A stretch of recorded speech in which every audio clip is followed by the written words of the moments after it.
Hey guys, it's Jenny at Liberty Canine Rescue Ranch again, and I am just about to do Nemo's second down session. In his first video, we did his first session where we just introduced the down for the first time. It's gonna be our second session trying to build on what we did last time. I was doing new cue, old cue, and I was saying the word down and then luring him into the position. By doing that new cue, old cue, telling him down every time before I do the behavior, he's gonna start anticipating because they're really smart, so he's gonna start hearing down over and over and over and over before he goes into the position. Pretty soon what's gonna happen is one time, as soon as I say down, before I can even lure him, he's gonna drop into the down. And that's how we know that he understands what the words mean or the cues mean.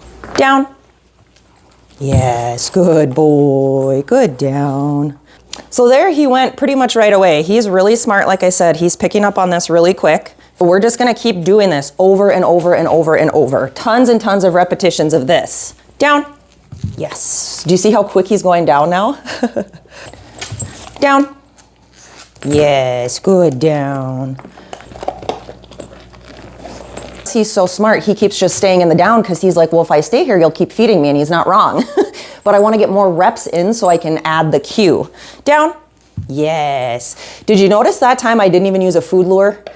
My hand was still here with the food. All I did is say down, and I started to just pull a hair and he went into a down. That is telling me, like, he's very much understanding what I'm asking him. Good down. Down. Yes, good down. Good down. Down.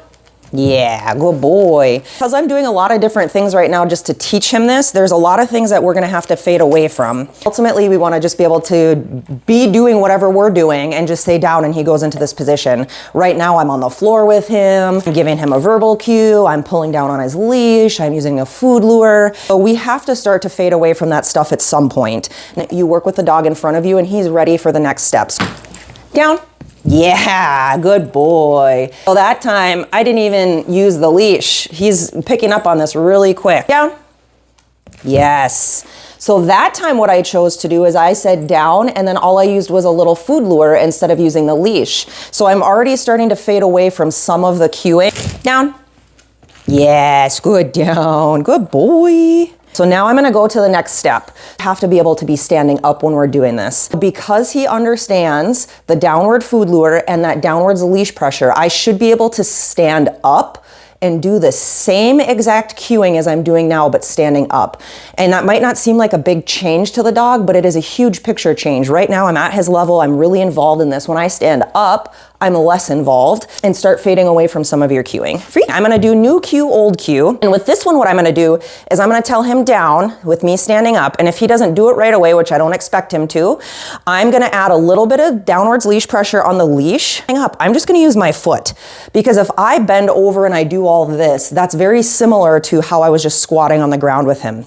So what I wanna do is be able to stand up. I'm gonna use my foot just to communicate on the leash a little bit. Down.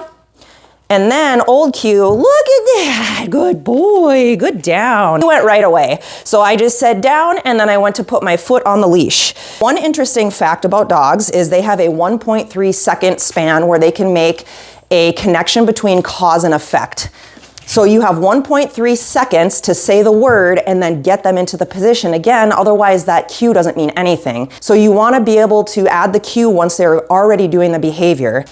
Down. So here, good.